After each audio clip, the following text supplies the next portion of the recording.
The last topic we'll cover in 345 is stability. We've looked a little bit at shape and strength in actual elements, beams, columns, things like that. And in this last set of videos, we'll look at how we put those together in ways that make buildings stable. And we'll look at examples of how this not only helps buildings stand up, but how it can become an important part of architectural expression as well. We'll very quickly look at some vocabulary, talk about structural anatomy and what various structural elements are doing, what they do with loads. Do they collect them? Do they bring them down to the ground? Or, as we'll discuss in these videos, do they help to stabilize the system of collectors and grounders? We'll talk a little bit about stability theory, how we fix points in space, and how, if we think about doing that in 3 dimensions, we can kind of extrapolate those principles to building frames. And then we'll look at a whole bunch of ways that we actually do this in practice. Structural elements that are often kind of hidden or maybe take a little bit of looking to find, but that are actually helping to keep the building standing upright, not falling over or racking in a windstorm. And then finally, we'll look at some case studies, how these actually get not only applied in practice structurally, but how very often, again, like a lot of structural topics, they actually inform the design of buildings. So to start with, just to make a distinction between the various types of elements that we're talking about, we'll do this very quickly. We basically have 3 types of elements that help to channel loads and to keep buildings both standing up and upright. Load collectors are things like floors and beams, where we're taking gravity loads or wind loads, and we're basically transferring them perpendicular to the load that we're putting on them. So for a floor or a beam, we're taking a gravity load, and we're using the stiffness and the shape of that beam or floor to actually transmit the load horizontally. We call these collectors because essentially as you travel along the beam or the slab, you're picking up the loads of everything that is sitting on top of it. When we talk about wind loads, this is just 90 degrees. So a curtain wall would actually be a load collector. It's going to absorb the load of the wind pushing on it, and it's going to be stiff enough and it's going to be shaped in such a way that it can collect all of that load and transfer it to another element. When we talk about load grounders, we're typically talking about columns. And what these are doing is they're taking those loads from the beams and the slabs, and they're bringing them all the way down to the ground. We can think about columns basically like rivers. They have what we call a tributary area, and on each floor, the load collectors will act like streams. They will flow into the columns, and the columns will carry more and more load as we go down the building in a multi-story building. And then finally, if we just put all these together like just building blocks, what we find is that that system of collectors and grounders isn't necessarily stable. It may be sized to carry all of those loads. We may have what we call a load path, where we can trace the load through and find that that's completely adequate.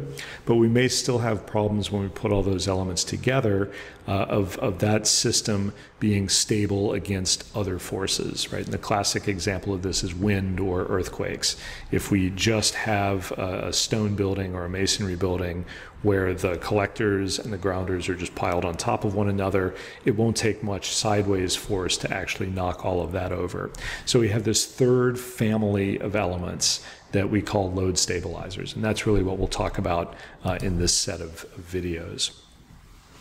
If we go in and look at all of those elements, collectors and grounders, what we find is that we have to think about them in terms of translational equilibrium and rotational equilibrium. Everything that we talk about will come back to these 2 principles.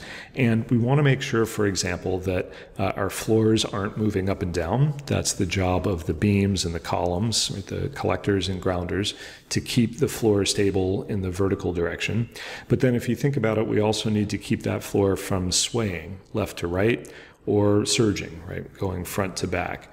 So we have to come up with a system of elements, load stabilizers, that will hang on to the floor and keep it from moving in either of those horizontal axes. We also need to keep that floor from rotating, and we have to keep it from rotating, again, also around those three axes. So pitching, rolling, yawing, these are terms that we borrow from aeronautics, but they apply to buildings as well. We not only want our buildings to stand up, we want to keep them from falling over. And if we look at the individual elements that we're talking about, a floor, for example, or a beam, keeping it from falling over is basically down to stopping its rotational, stopping a force from giving it a rotation, right? Keeping that element in rotational equilibrium. So how do we do that? Well, to do that, we have to think about the elements as a system, right, as what we call a building frame. And what we'll do is we'll start very, very simply, and we'll look at what it takes to keep one point stable in space.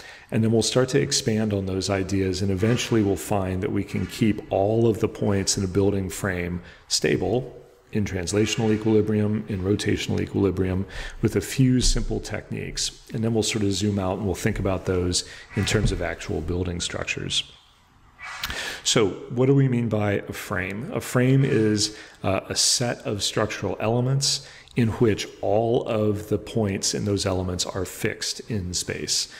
Each of the elements is connected with simple connections, and these connections allow forces to pass through them. But we have to come up with a way to keep them all stable rotationally as well. And the classic example of a frame that's not quite there yet, right, a sort of pseudo frame, is a barn that's experienced hundreds of years maybe of wind forces. And as you can see from these photos, the frame is failing, not in terms of it not being able to carry the loads of the roof and whatever floors are within it, but in terms of all of the elements being in either translational or rotational equilibrium. We have a frame that has 4 fixed sides, and if you think about it, really the fourth side is underneath the roof, right? The roof is a triangle, and notice that that has stayed in shape. It's the rectangle below the triangle that's failing. That's a frame that is no longer a frame because its points are no longer fixed. What's happening here is that the roof and the floor and the 2 walls are all staying the same dimension. It's not that any of them are getting longer or shorter. What's happening is that the angular relationship between all of them has changed over time. And if you remember from geometry, a triangle has a fixed geometry. If you have 3 legs of given sizes, there is literally only one shape you can make with that, right? A fixed triangle. And if you put a force on that triangle and try to move it, to change the shape of that triangle, you literally have to stretch or collapse the elements within it. If, on the other hand, you have a rectangular frame and you put a load on the side of it, there are an infinite number of shapes that that frame can take on. And so you might get a series of parallelograms. If the joints allow rotation, if they're what we call pinned connections, then you'll find that the frame will very comfortably take another shape. Might be a parallelogram, it might end up being an infinite parallelogram, right? One where everything is just flat. As far as the structural elements go, that's fine. They're not feeling any deflection or any stress.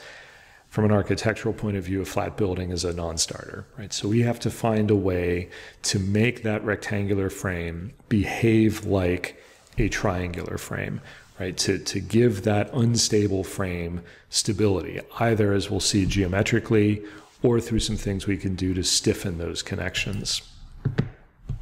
Now, at its most simplistic, right, if we just think about a single point in the building, we know how to stabilize this fairly easily. What we want to do is we want to find ways to triangulate that point, right? We have it, it's a given dimension above the x-axis, it's a given point in space. If we have a force moving along the x-axis, we simply need to triangulate it within that x-axis. We need another element that's going to make a triangular shape that stabilizes the point. And if we have a force in the y-axis, we need a triangle in the y-axis as well.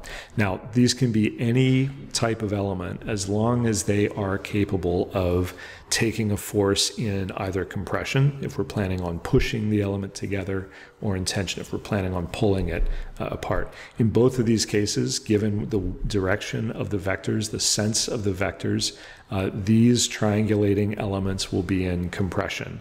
So we want a material that's good in compression, right? Steel or wood or concrete, right? We don't want something like rubber or jello that's not particularly stiff in compression, and we don't want a cable. We want something that we can push on and that will resist, that will push back. So this is what we call a tripod. And if all we were trying to do is to stabilize one point in space, this would be enough, right? Two triangles, one in the x-axis, one in the y-axis. If you look here, we have a post, a column, a compression element in the z-axis, and because that point now has three fixes in space, right? It's fixed at the bottom, fixed there, fixed there. That point can't move without breaking one of those triangular elements. Now, architecturally, we do sometimes build tripods.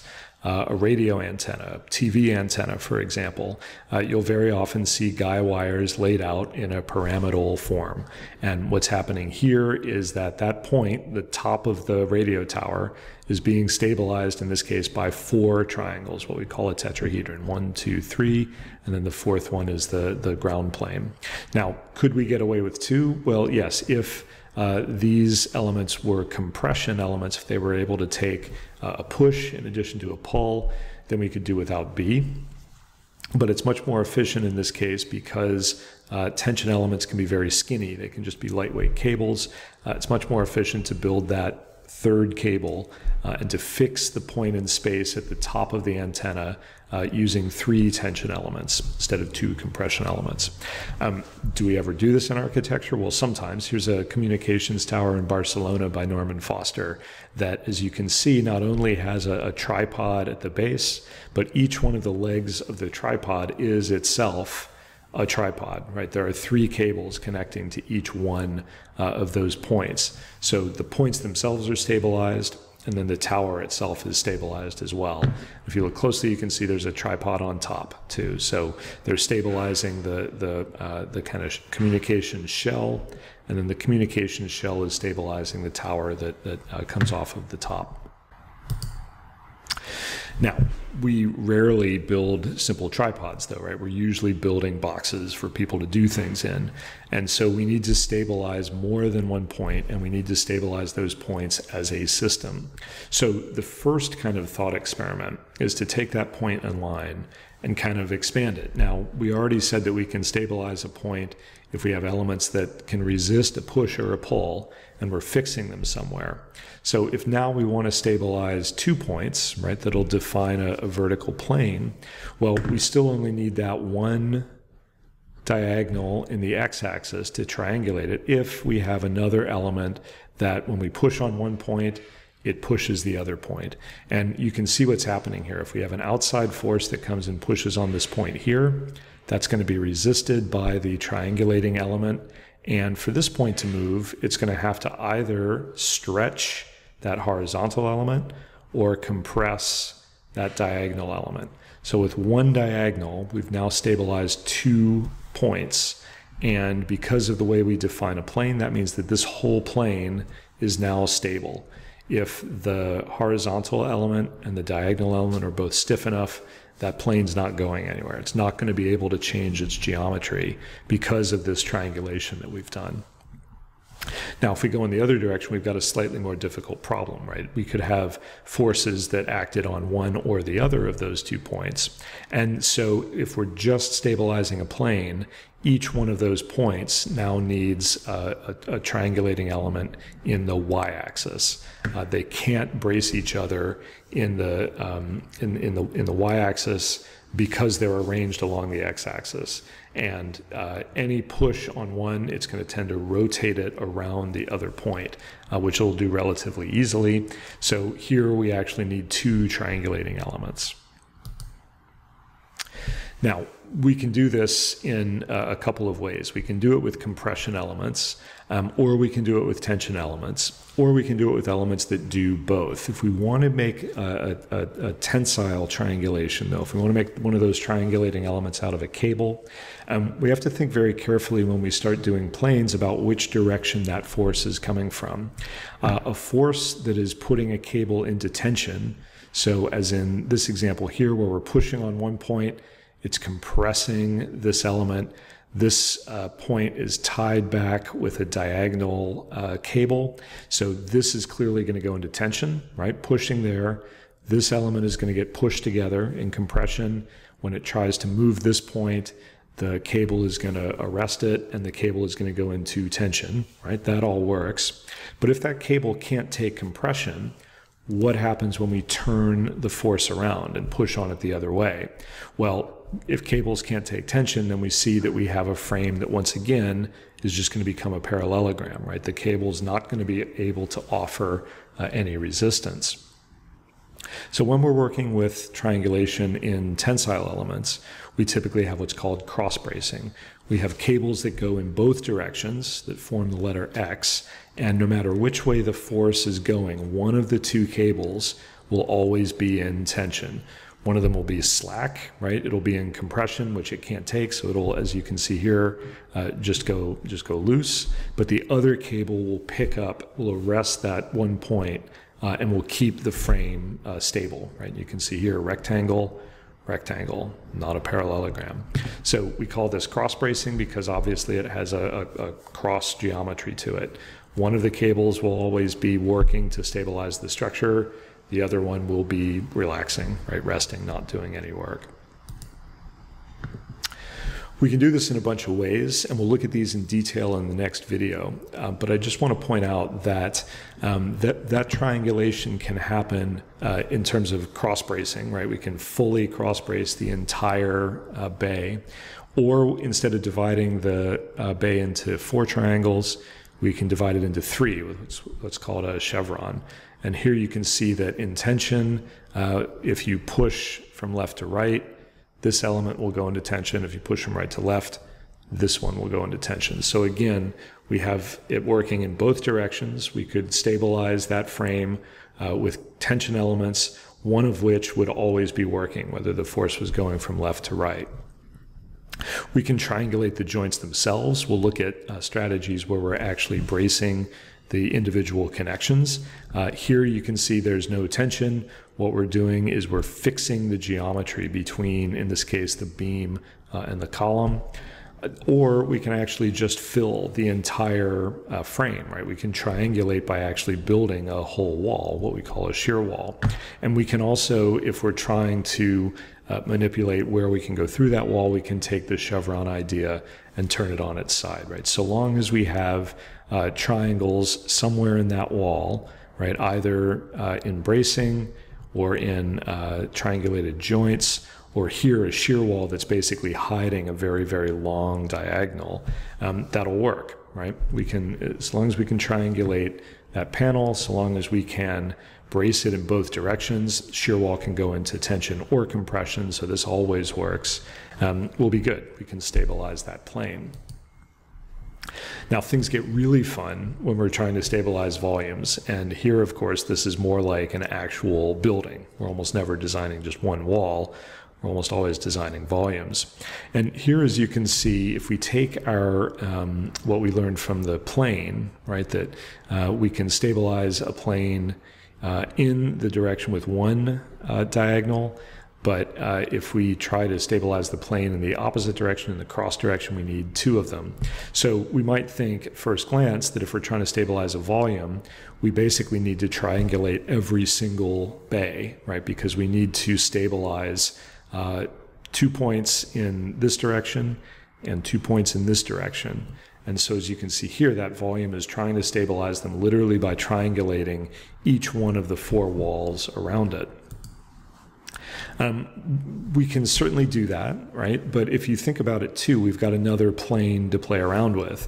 We have the top plane, the roof, or the floor. And if we put our stabilizing elements into those floors, what we find is that we can use a principle called the principle of transmissibility to take that stability, to take that resistance, and to actually spread it through the floor to other planes. Now, what the principle of transmissibility says is that as long as we have elements that can take compressive and tensile forces, a force on one end of a building frame, a set of linked elements, will get successfully transmitted from one element to the next, from one bay essentially to its neighbors. We can pile up as many bays as we want, and theoretically, as long as one of them is triangulated, that triangulation will fix that point, and the element between that point and the next point will fix this point, and so on and so forth. So we don't actually need to stabilize all of these bays, right? We just need one within that line of bays that's perfectly stable, that's triangulated, and the rest will be stabilized by the principle of transmissibility.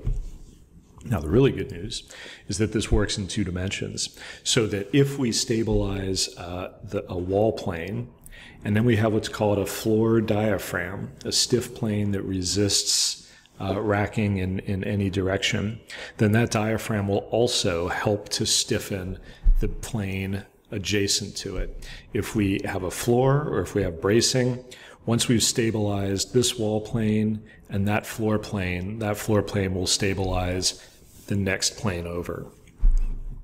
So if you think about it, we could take any one of these triangulation options. We could brace one convenient bay here and leave the other ones entirely open. Now, we would still have to brace this frame in this direction, right, kind of in and out of the screen, the short direction. But again, once we did one of those, if we had a stiff enough diaphragm for the floor, we could theoretically stiffen the entire frame. So this set of 3 bays, right, it could be stiffened literally by 1, 2 shear walls or sets of cross bracing. Now, the reality is that we don't have infinitely stiff materials, so we can't do this forever and ever and ever. Engineers would like to see kind of regularly spaced cross bracing or regularly spaced shear walls, but we can get away with it for a few bays at a time. And what this means is that when we're laying out a building frame, we can look for convenient places to put shear walls or cross bracing or any number of the strategies that we'll talk about in the next video. As long as we have stiffness in the wall plane and as long as we have a stiff diaphragm for a floor or a roof in the horizontal plane, the principle of transmissibility helps essentially to spread that stability around.